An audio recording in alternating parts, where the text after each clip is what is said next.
My name is Shogun. Joining me today is my good friend Duros for his third time on the Roundtable podcast, and also my good friend and an officer in the Canadian Navy.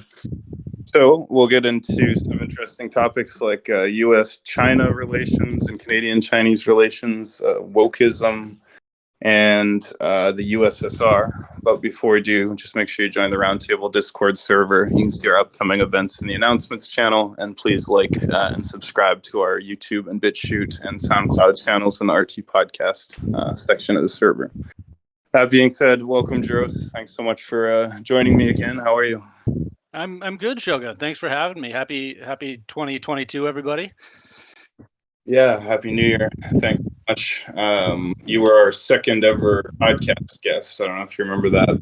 We're episode 2, and we're up to like 400 or something like that. Wish I did number 1. Number 2 is not quite as meaningful. Yeah, two's big, and so this will be great to catch up. And I want to pick your brain because we haven't talked in a long time, and you're very knowledgeable about stuff. But why don't we just jump into the topics you laid out? So you mentioned China-U.S. relations. Do you have some thoughts on that and what's going on right now with regards to China? Yeah. So China's an interesting country, as always, and more so right now. They've just trying to kind of follow. I've just been trying to think which country would I want to bet on between the United States and China. As you know, you have the rising power meeting the currently dominating power, and it's kind of fascinating to watch because China, you never quite get the full scoop from about what's going on. There's a lot of assuming things based on their actions, and then a lot of just things that they're kind of not able to hide, although they want to. So they just seem to be in a major kind of state of flux right now.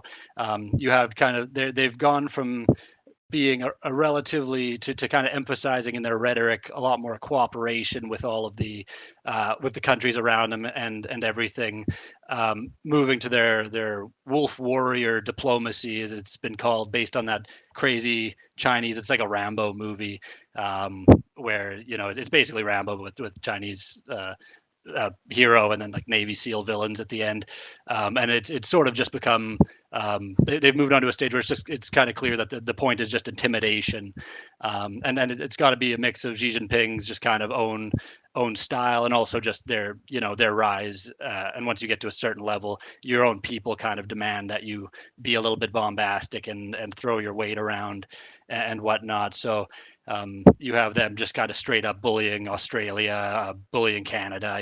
They kidnap our business people, and then basically in exchange for the whole Huawei thing, when we arrested, I'm forgetting her name, Meng, on behalf of the USA, and then as soon as she gets released, then they immediately release our business people, and they don't even really pretend that they weren't just kind of holding them as hostages. There wasn't even sort of like they at first they said no, they're it was an espionage thing, that's why we took them. But the minute that she was released, they released them.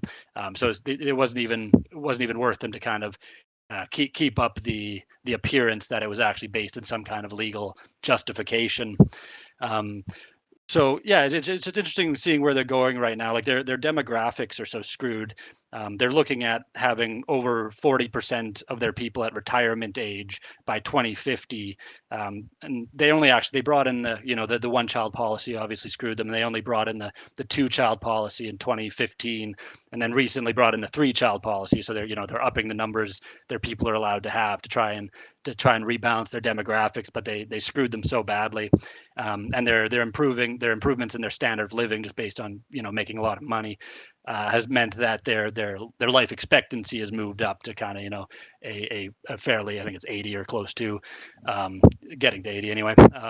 And so they're just the number of old people they're going to have to be taken care of. So you're like 40% by 2050. Canada, we're looking at being at about 25% by 2060. So that's a pretty big difference. And Canada has a lot more money, and also we allow immigration in a way China really doesn't. So it's trying to kind of figure out what they're going to do about this demographic crunch. is it's hard to imagine. At the same time, they're having major water problems, where they're having to kind of snag water from their neighbors in a way that's pissing people off. And they're also they just haven't dealt with their pollution in any kind of sustainable way, so they're trying to figure that out. They also think that the pollution's actually part of their falling birth rate. Their sperm counts are apparently way down, which is interesting fact of, too much industrialization, you screw your sperm, I guess. And then to top that off, their economic system is nobody knows exactly what how stable it is, but it's been hugely debt fueled. They're cracking down on kind of their top entrepreneurs, especially in the tech sector. They had the Alibaba guy, what's his name? Forget his name, something Ma. And they kidnapped him. He goes missing and he comes back, just kind of like a whipped dog, just sort of basically just showing that he's never going to be a problem to their administration again. And so they're kind of having this crackdown, and they're trying to bring their businesses home in a way that'll allow them to be sustainable, because they're basically it seems like after COVID they got a little bit worried about being reliant on anyone, and so kind of wanted to become a self-reliant country. But that's it makes them again more potentially threatening to their neighbors if they're reducing necessary trade with them. Anyway, bit of a mouthful there I just threw at you, but it's kind of just fascinating to watch all of these things they're dealing with at the same time, and I'm not sure what exactly they're supposed to do about it. Wow, that's a lot of great information. Thank you. And I want to get into a million more things, so we might as well break it down one at a time. So you did mention this like wolf warrior concept, and I know this was a action movie that was the most popular like Chinese movie of all time or whatever. But can you say anything more about what that term connotes or connotates? Like if you say wolf warrior diplomacy, it just mean like aggressive, militaristic, like adventurism sort of thing, or does it have a specific kind of meaning? Like basically under Deng Xiaoping, who because it was kind of their previous big leader after Mao Zedong, they've had in between, but those are kind of the big leaders who saw major changes in China, and they went from what was I have the saying here? So under him, their diplomacy was cover light, nurture in the dark, and it just basically meant keep a low profile. So you avoid controversy. You're talking about cooperation, and if you think about it, it wasn't that long ago when most people didn't like this whole idea that China's kind of become a global threat has only kind of arisen in the last like 8 years or so, like depending on when you started following it closely. But they did a very good job of looking non-threatening. It's like, yeah, you just let China in, do trade deals with China. They're not bombastic. They're not attacking Iraq. They're not going into Afghanistan. They're just kind of sitting there, and they trade with you. And sure, they're tough. They can be tough trade people, but that's not a crime. Maybe they'll steal a bit of your technology, but that's it's worth it to get into the market.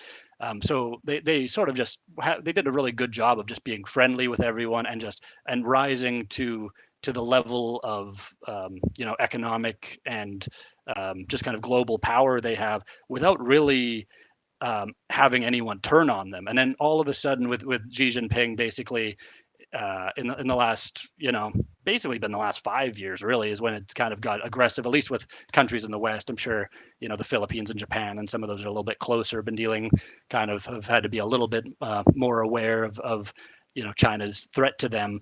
But yeah, so suddenly there's just the straight up, if you read them on Twitter and the things they say, they almost sound like, what would be a good example? It's like Mongolians from like the 1200s, and it's just like, we will crush you, and like it's very just kind of ridiculous and over the top, and sort of like almost intentionally super villainy. And I can't say I understand it exactly, other than the idea it must play well at home for China, who they consider themselves a victimized people. Because for the last century they have been basically to Japan, to the West, everyone went in and kind of carved them up at various times. The USSR kind of they didn't get along with them, who kind of bullied them around a little bit on some things, and they sort of just consider themselves these victims. So it just seems like they're sort of it's like they haven't been a top world power player for that long, so they haven't kind of learned to do it, like the British or the French did, where you don't have to threaten people like that. You talk politely to them, and then you destroy them if they don't do what you want. Like, people know the threats there, so just kind of, it's bizarre to watch them just say this stuff out loud. And yeah, the only thing I can think is that's for internal consumption. Fascinating. So they have a openly bellicose or belligerent, public image. I also wanted to pick your brain about a few other things. To what extent is it true that Russia and China are greatly strengthening their military and political relationship and sort of forming a stronger and more public alliance? Is that true? It's interesting. They certainly have gotten closer, and their militaries have gotten synced up in a way that they basically are prepared if they need to go to war with the United States or something like that. That their forces would be quite able to cooperate efficiently together. At the same time, it's not exactly like a healthy relationship. Even with Russia, China does not tolerate anyone else kind of having their own way of doing things. Russia's sort of just kind of stuck being with China. It's this rising power neighbor. Russia understands that it's like no matter what, you got to kind of be on China's good side, just because they're the sheer power they have, just their sheer economic might. Like, Russia right now has a GDP of a quarter of Canada's. No, sorry, we have a GDP of about equivalent to Canada's, and they have 4 times the people, which means they have like a per capita of about 1/4. China, their per capita is actually fairly similar to Russia's. They just have their GDP per capita, but they have way more people, so their numbers that they're able to throw around are much larger. Russia still is more advanced with their military technology. China has a few things coming out, but Russia's they've kind of been one of the big military weapons equipment people for a long time, and they know what they're doing.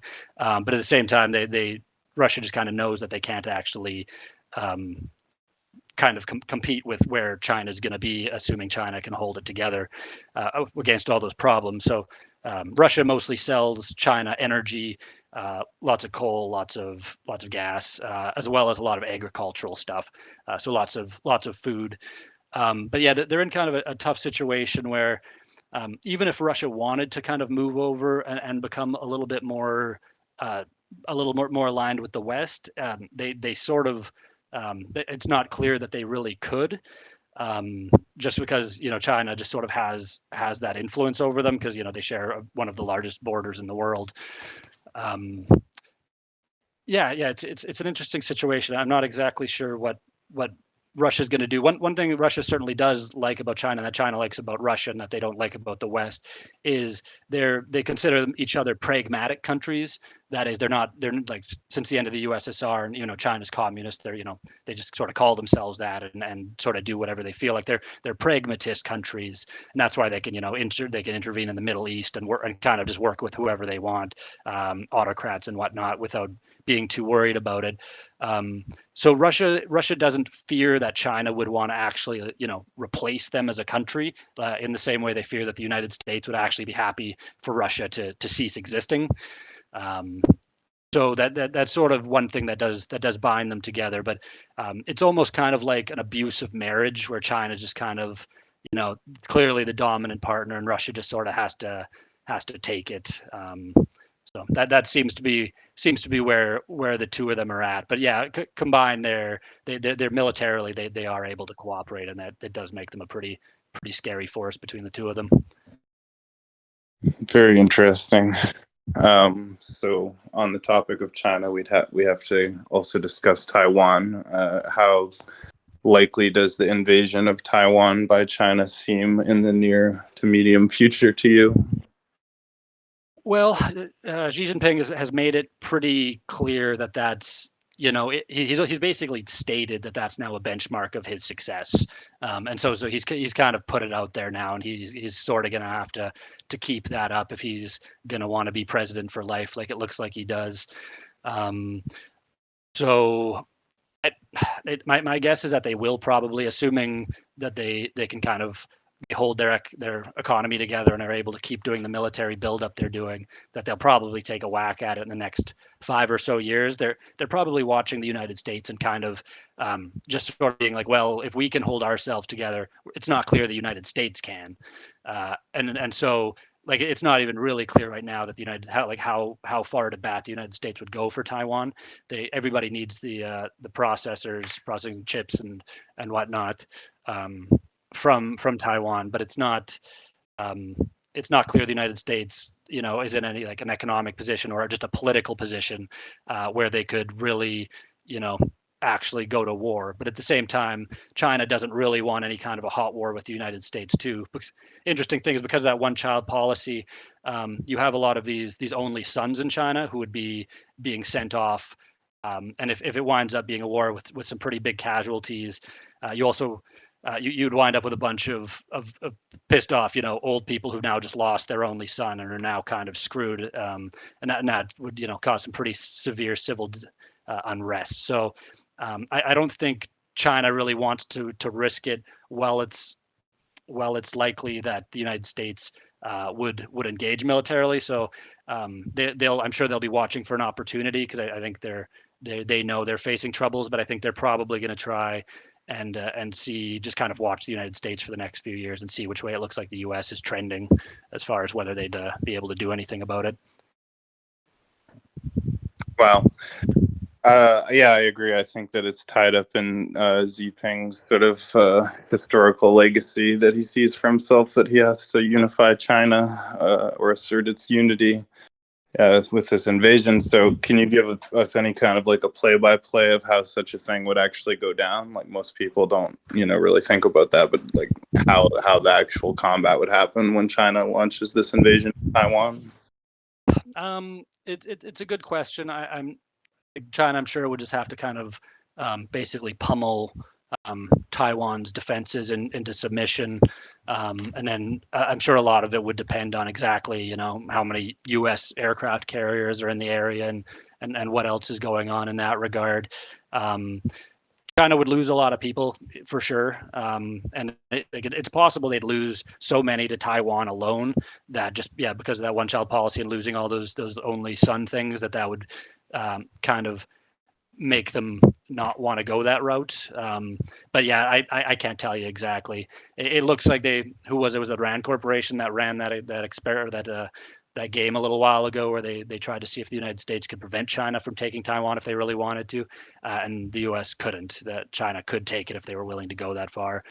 So I think again it'll be it'll sort of depend on how whether Xi Jinping thinks that they can kind of lose that many people without destabilizing their regime. I mean, getting Taiwan back would be a big feather in the cap with the people. So if he thought he could do it and losses could be handled, I'm sure they'd take a whack at it. But there's just too many moving parts right now to know if what's going on in their heads. Right. Yeah, I think most of the Pentagon simulations show that they would lose a war with China in the South China Sea, even if they committed fully to it. In most cases, they would lose it, most scenarios. But furthermore, I don't think it's very likely that America would commit to that extent to defend Taiwan. And then I know that China has built these huge amphibious landing vehicles that can hold thousands of soldiers, and the only purpose of them is to, invade Taiwan. And so they would use these big amphibious landers and a big rocket and missile barrage, right? Really heavy rocket and missile barrage. And then they'd be charging in with these amphibious landers into like really heavily entrenched things, sort of like, in the beginning of Saving Private Ryan, right? When they're trying to land with those boats and they shoot up because they're going into machine guns. But it said that they thought 240,000 Taiwanese people would die in the first wave alone. I don't know what the estimate is for Chinese, but I would assume maybe even higher. I'm not sure. But it's kind of hard to imagine, right? Thousands of people just getting blown to pieces in a couple days, like in the modern times. We haven't seen anything like that. No, and it depends, what kind of hacking abilities they have at that point. Are you able to deactivate some defenses, that type of thing? I'm sure there'd be a little bit of that, so that it might be easier than you think. But I suspect Taiwan is, preparing for that because I think they know China would do that. So it's kind of impossible not to tie into the other situation going on right now with the Ukraine. Do you have any thoughts about whether Putin is planning to invade Ukraine in the near future? He's built up all these troops on the border. Yeah, it's become quite a weird situation. Like I wouldn't guess that he would. It seems like a sort of another flex just to kind of placate the home crowd, as well as also to kind of maybe give him some leverage with the Nord Stream 2 deal, because they're trying to get have Europe go ahead with that, and you have the United States putting sanctions onto not only Russian companies involved in that, but also European ones who are involved in financing it. So it's quite a tricky situation. But I don't see Russia particularly wanting to start that conflict. Like Russia is not in a super good financial state. It's interesting. It seems like Putin is sort of the one who's really personally believes that the Ukraine needs to return to Russia. Just sort of him and his inner circle. It seems like a lot of Russians don't actually have that same belief. So I'm not sure it would be the same as China taking Taiwan for the boost that he would get to his popularity if they did do kind of a big roll in and took off another big chunk of the Ukraine. It seems like the Russian people really do not want any more sort of in military involvements right now. They just don't have the money, and the people just don't feel they get anything out of it.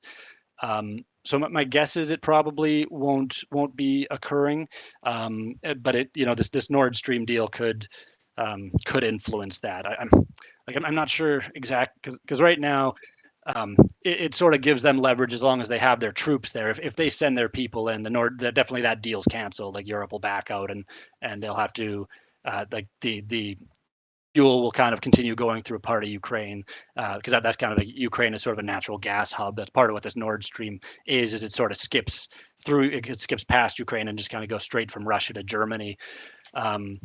And Ukraine and the United States don't want that. They also don't want just kind of the United States doesn't like that Europe is so reliant on natural gas from Russia. Earlier, right before Christmas, on December 21st, Russia kind of slowed down the natural gas going to Europe. It almost looked like they were literally just going to start letting Europeans freeze in the dark type thing.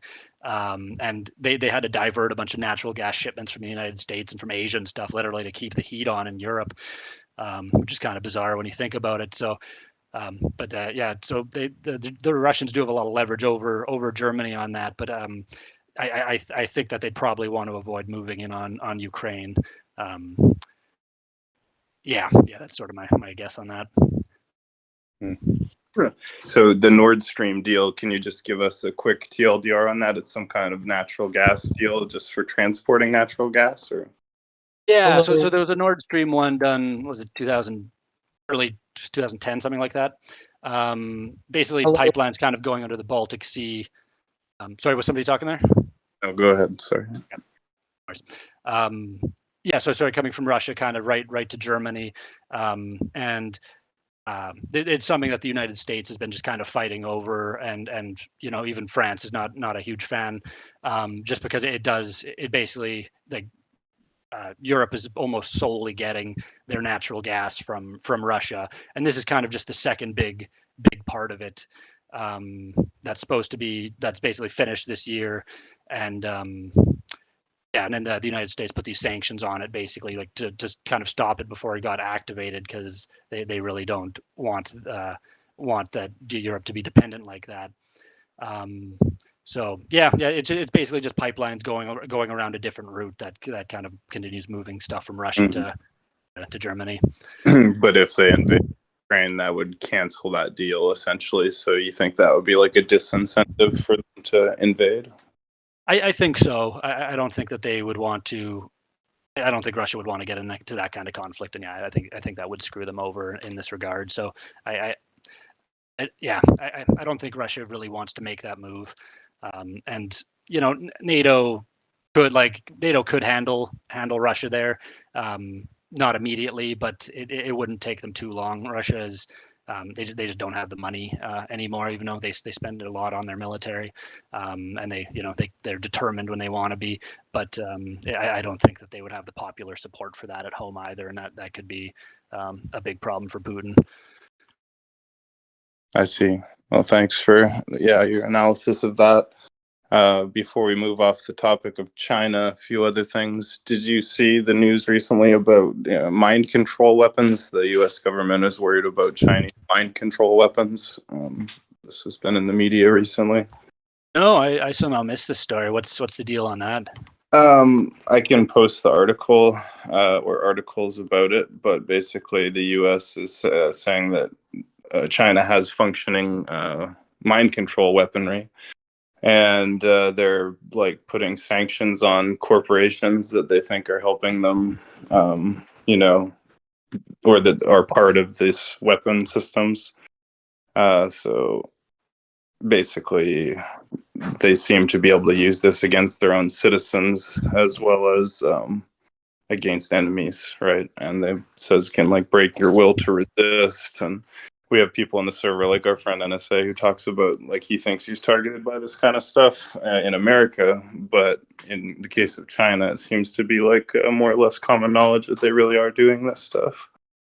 Jesus, yeah, kind of crazy. Yeah, that's a bit of a problem. I mean, that's another thing that China kind of has to deal with is trying to have a police state kind of the way they do and the size they do. Like that's super expensive, right? Like the amount of resources you have to put towards trying to have like even just having minders, enough people looking over the Uyghurs type thing, as well as the other group, the Tibetans. I think are getting a little frisky right now too. Like the Dalai Lama is supposed to die soon, so apparently that kind of gets political and causes some political unrest there. But yeah, it's just China has a lot of things they have to control, but if they have some crazy mind control weapons, that could be obviously a pretty intense game changer. Yeah, I'm glad you brought up the Uyghur situation. We should talk about that. What's your take on that? Is it the case that they have real concentration camps and genocide going on there? Like, on what scale is this? Do you think? I mean, something's definitely going down there. It's China's pretty good at hiding numbers. I know the birth rate is way down there, and yeah, like it's pretty clear that they have some pretty horrible re-education camps. It seems like they have Han Chinese basically breeding, like reproducing with Uyghur women. There seem to be some fairly believable stories of that and reporting on that. Like genocide is probably a fair term. It's although maybe not quite the way it's been called that before. It'd be a slightly more sophisticated type of genocide than Rwanda type thing. But yeah, like it's clear that they're basically just trying to kind of brutally wipe out the culture, and that I don't know if there's really been mass like killing to the degree that you might. Oh, that I would kind of honestly personally expect from China, but it does seem to be just sort of a way to just kind of break them as a people, so that there's not going to be much pushback. Of course, this is pushing some of the Uyghurs into Islamic extremism, which could give China more grounds down the road to be harsher about it type thing. So it's possible that they're trying to kind of break them or provoke them into something that would allow them to be a little bit more militant with them. What do you think? I don't know. I've seen some pictures. I'll post this picture in general chat here. This is apparently them transporting these Uyghurs to these camps, and they have these weird Squid Game type. I mean, I haven't seen Squid Game, but they're wearing like I don't know. It just doesn't look like a good time at all. Squid Game look to it. Yeah, so I don't know what's going on either. I've heard that women are being like chained to radiators and gang raped, and they're like forcing Muslim people to do things that are like haram, like force feeding them pork or making them sleep in bed with like a man and a woman in one bed, and just like different things like that to like force them to do things that are against their culture. So That doesn't sound too good. I've also heard that China has been, like torturing people who won't renounce Christianity, like pulling people off the street and threatening them with torture if they won't renounce Christianity. And they've Bring also it, China. Bring it.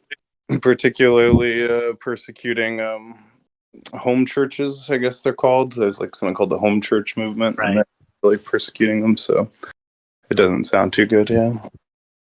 Oh no, it's interesting. Like one interesting thing with authoritarian states is that the government themselves, but because you push all dissent underground, they never exactly know what they're up against. Like that's sort of historically been how dictatorships fall. Is it, in a democracy, like you could say the United States is kind of a carefully managed, oligopoly type thing. But it takes but because people are allowed to show their displeasure in public, you kind of know who's on whose side, who might actually be a real challenge to power.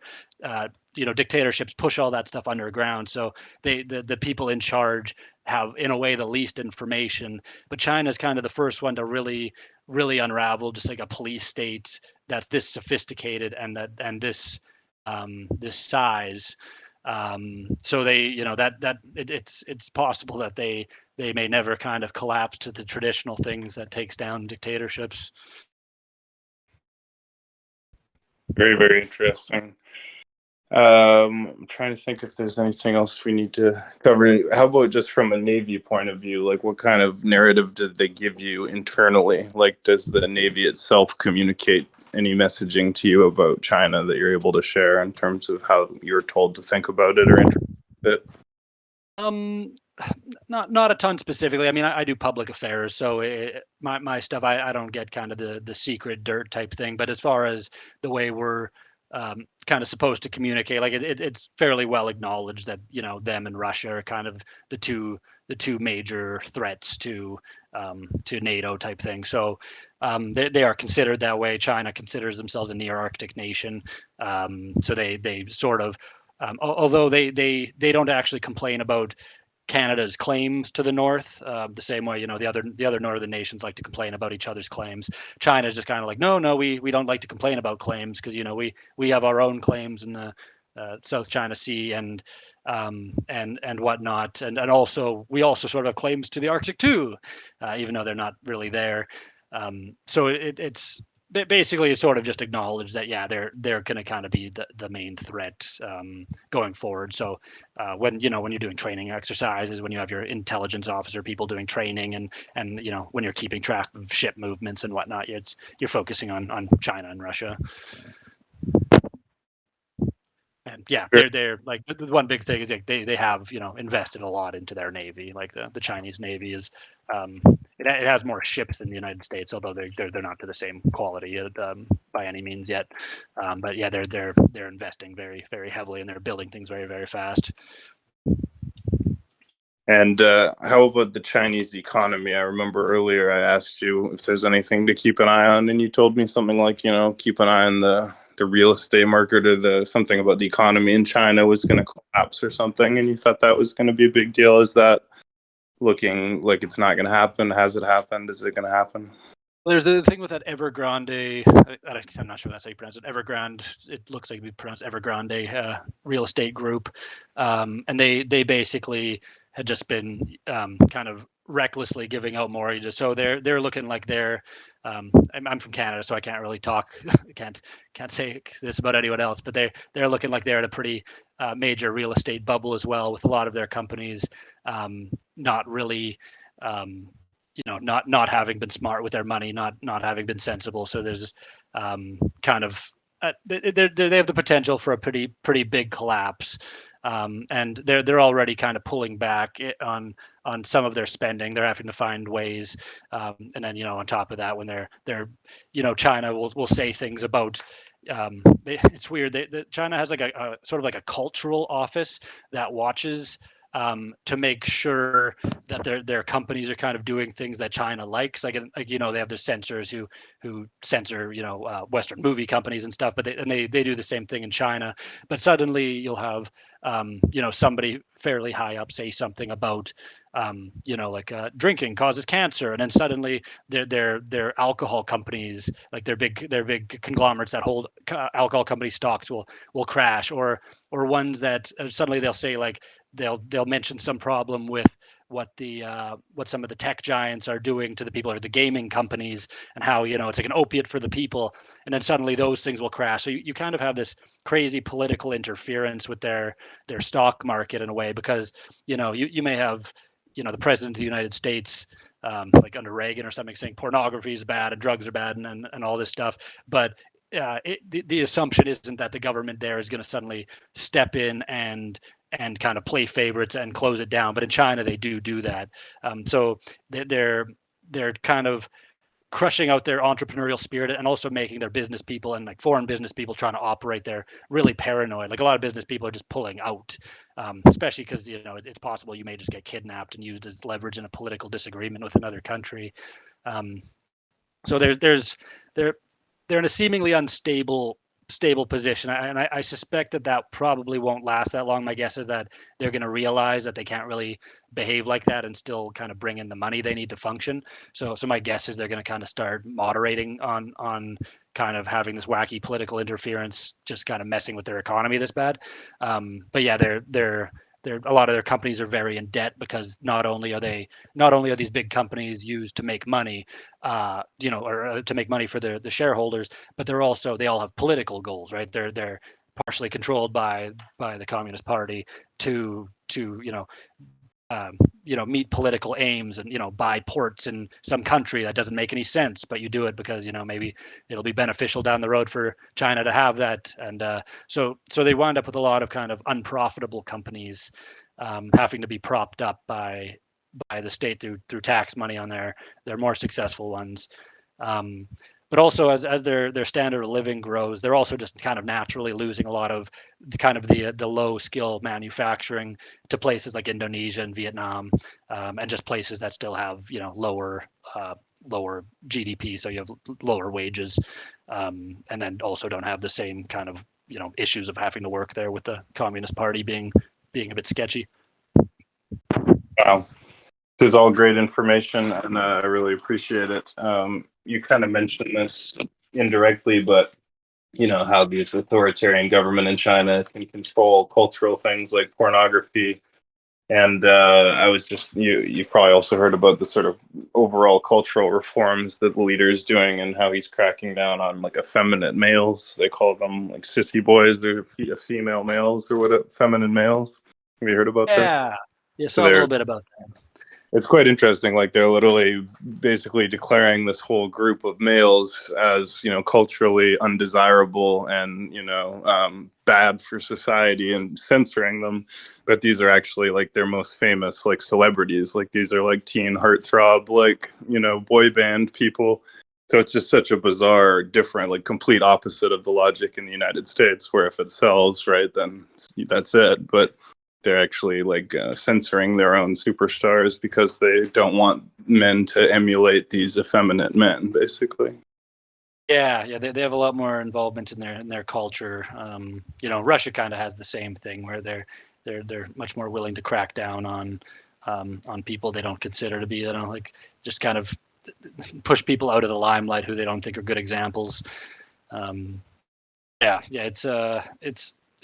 takes a lot, it takes a lot of government involvement to be able to crack down on stuff like this, and it really is it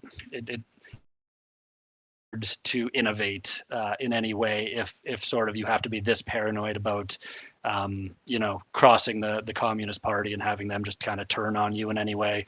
And I don't know if you heard that Chinese tennis player. There's a female Chinese tennis player who said she was raped by some party official, and she just went missing and just disappeared. And you had, I can't remember, some national tennis association basically saying like they're pulling out of China until she kind of shows back up. I haven't actually heard if she has yet, and I guess that's a good question, actually. I think she maybe did turn up alive. They were asking for proof of life, and I think she's alive, but yeah, it's pretty sketchy. And people have been just being disappeared in China into the psychiatric system. Apparently, it's like common knowledge there. But like, if you make a post critical of the party on social media, they'll declare you insane and literally send people to like drag you out of your house and throw you in like a mental hospital. And they do that as a way to silence political opponents there as well. So it's just. Yeah, it's an interesting thing too. Just they have that crackdown going on in their own country, and at the same time, you have kind of the West's culture, at least Hollywood. You have like John Cena apologizing in Mandarin for like recognizing Taiwan, and just kind of like the amount of censoring they do in film and things like that, and just you're starting to have actual like journalists and things kind of pulling punches on China because China somehow found a way to send them funding, which they can then revoke at different times. I don't know if you saw during our last election in Canada, China did kind of a mass interference in Vancouver and seemingly flipped some major ridings that usually go conservative over to the Liberals. Basically, it seemed like they were kind of leaning on people and leaning on and bribing various kind of main people within the Chinese community there to basically kind of try and motivate the people there to vote liberal instead, because I guess China sees the liberals as less of a threat, because the liberals do have quite a few financial ties to China, and the conservatives are certainly more willing to kind of talk about them in a way that recognizes their threat. Very interesting, and I want to let everyone know we will have a chance for questions and audience participation. But I also want to make sure we get into the other topics you brought up as well. And in particular, I'm interested in talking about right-wing populism versus wokeism. You mentioned that as one of your topics. Can you just sort of introduce us to what you're referring to? Yeah. So it's the culture war.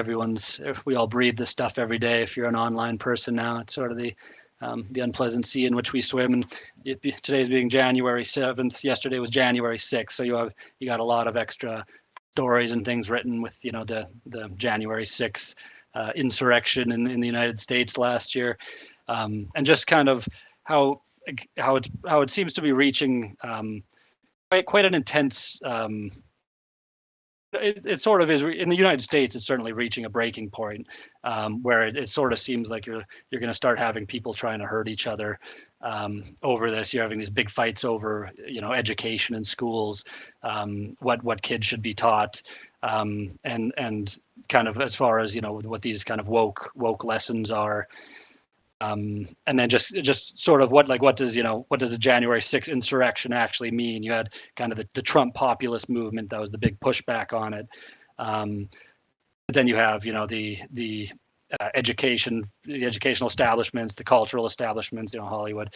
You have a majority of the journalists, all kind of pushing this one view, and especially the way that the internet tends to bubble us or only have you interact with people who generally share your views, or when you do interact with people who don't share your views, it's sort of generally in a way that doesn't lead to productive conversations, as well as the fact that people are just self-selecting. You have left-wing people moving more to cities and more conservative people moving more and more rural.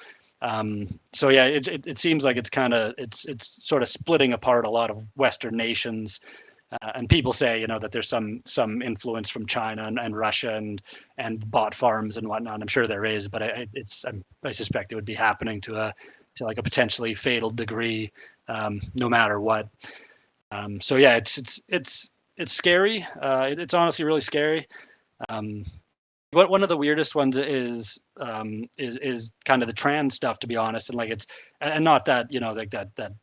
The movement towards giving trans people, the rights that they deserve to be in part of a society, and a free from discrimination type thing, but kind of the sheer power that's gotten behind people just kind of using them as a front, because like when people talk about the gay rights movement, like the civil rights movement, you had these groups that should have never been discriminated against, and like nobody actually has a good reason why they should have been discriminated against. In retrospect, it was sort of just post hoc excuses. But for certain things with the trans community, like there are certain areas where maybe it doesn't make sense to have someone who was a man their whole life become turn into a woman and then compete with women physically.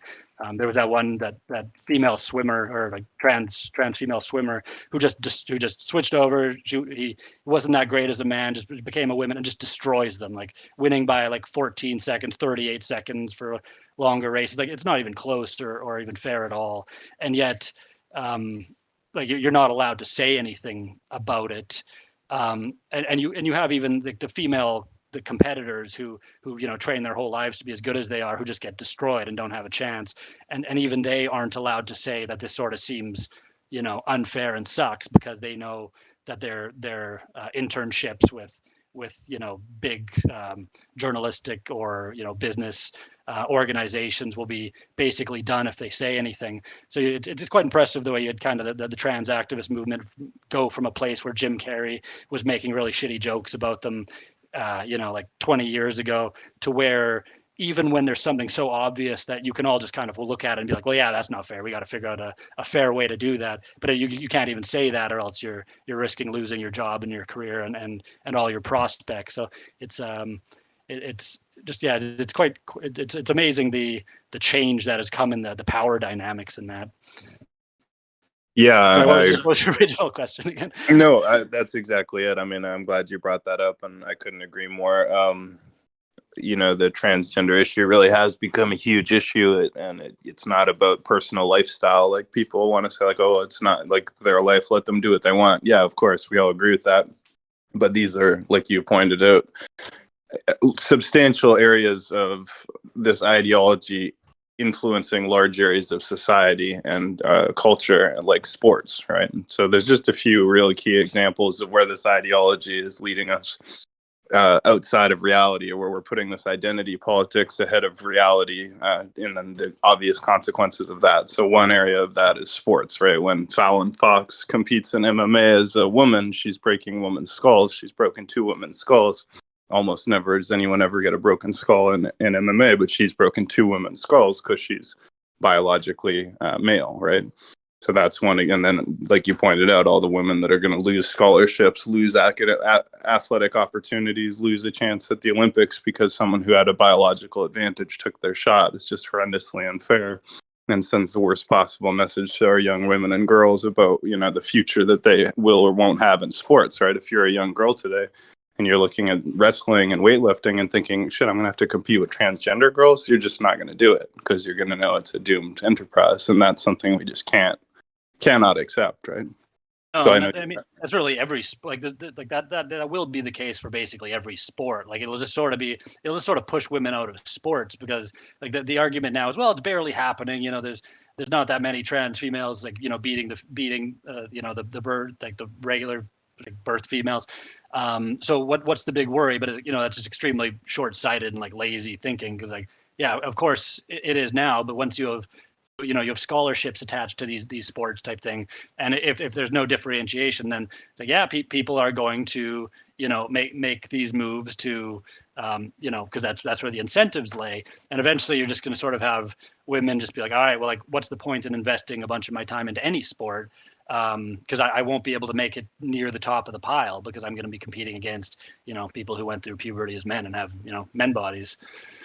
Exactly right. And it's really tragic, and it's a really big deal, because sports is important and it has to be fair. And, female athletes should be celebrated, not overshadowed by men who are colonizing their sport. And we can't pretend that people are above doing things like this for reasons completely unrelated to any kind of genuine experience of transgenderism, right? Just for a competitive advantage or whatever reason, right? And, I don't want to go into too long, but another issue that comes up is prisons. They're now housing transgender women with biological females in prison, including transgender women who've been accused of raping women. They're then being put in jail with women and then raping women in jail. So they're literally putting biological men who raped women, in prison with women where they can reoffend, because of how far this ideology has gone, that people are actually doing that, Yeah.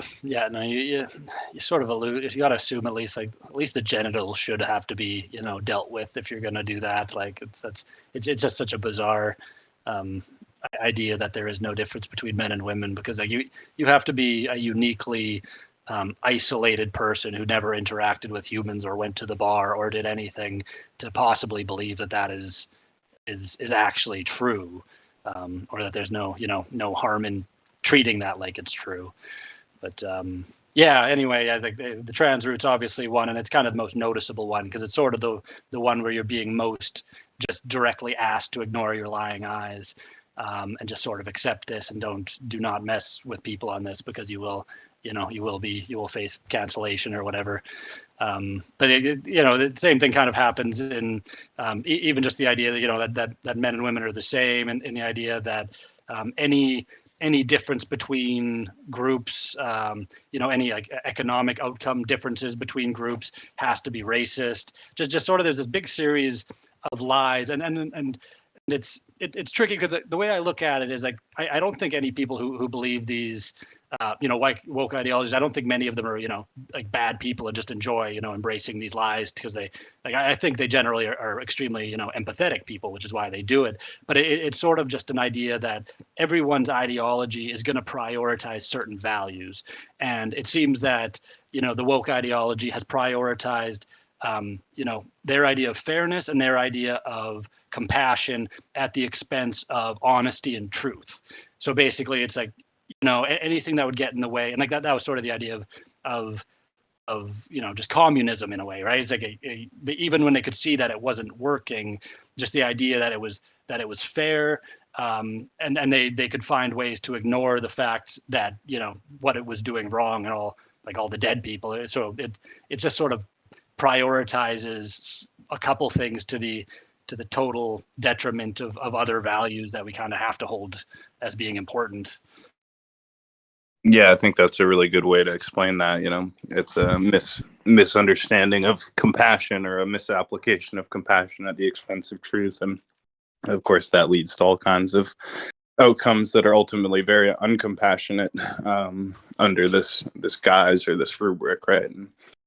And before we move, I just think it has to be pointed out, like, the growth of this transgender issue and the treatment of children and so forth with this is like absolutely like a huge moneymaker for these corporations. Like, they're making unbelievable amounts of money from every single transgender child who's like on ramped into this lifestyle of puberty blockers, hormones, surgeries, right? Literally like multi-million-dollar operation for each child. So I think people just can't be so naive to think that this is all about helping people who are trapped in the wrong body and being compassionate, and that this isn't, the same shit we've seen with all other kinds of monetized medicine. And then we're thinking, wow, that's really dark then, because, they're using a lot of these kids as guinea pigs to make huge amounts of money, and a lot of them are going to end up very unhappy. And they should have really never have been in this like human experimentation situation of being used to trial new procedures and shit. Yeah, and it's just sort of this problem with only looking at one variable. It's an interesting thing too, because it sort of ties over with COVID and vaccines. Like I'm vaccinated. I looked at the data that came out. It seemed to suggest that they were, when COVID was early and still scary before Omicron, that this was. I don't want to get a bad case of this. Even if you live, you can get some pretty bad organ damage. It just seemed like a risk worth taking based on the evidence. But people who are kind of going all out and being like, well, anyone who doesn't agree with that sentiment, or doesn't agree that you need to just get vaccinated, and you're an idiot if you don't, like a lot of those people were the same people who would have read a lot of the stuff about how the pharmaceutical industry pushes a lot of crap on people. How big pharma, it tended to be kind of the left wing people ranting about big pharma, and then it was sort of the same people who during the pandemic, like, well, now we just have to trust big pharma, and you're an idiot if you don't. And sort of just it didn't have that empathy for people being a little bit confused and being like, well, we don't trust these people normally because we know that they have huge cash incentives to mislead here. And it winds up being the same thing with trans medicine, basically, especially for kids. Like those financial incentives are still there. You still have these big companies that we know, like there's a whole body of literature about how they act unethically, because they have financial incentive to.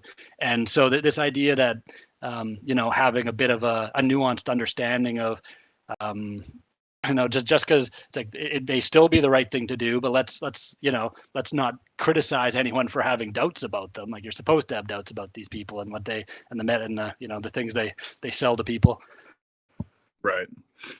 So we talked a little bit about the transgender issue, which is important, and it's multiple issues pertaining to that. I mean, but can you think of any other key culture points right now that would be under the category of wokeism, like people getting canceled recently, or issues just other examples of wokeism we can point to in modern society? I mean, obviously the big ones for the last while, there was a Kyle Rittenhouse verdict just kind of came out, and that was an interesting one to just kind of see the split and how people were thinking on that. And it seemed to have basically kind of just been a continuation of the split of the Black Lives Matter protests following the death of George Floyd, and that was an interesting one, because you just straight up saw people just kind of lying about what that case actually was. He drove over state lines carrying a gun, and he was out looking for a fight. And the weirdest part is that stuff was being said while the video footage of what actually happened, that was a well documented event as far as these things go. And so, but you still had people on the news just kind of parroting things that had been already disproven and kind of that were done, dead facts, but people just were sort of just choosing to ignore them. Even reporters whose jobs was whose whole credibility is based on knowing better and hopefully speaking the truth even if it's unpopular. So it kind of shows you that we've gone to a place where it is a lot more profitable for journalists to be tribal than factual, to the point where they can just they know they're better off just straight up lying if it fits the narrative that their audience wants from them. But it's an interesting thing, because you have like that with the last election with Donald Trump, you actually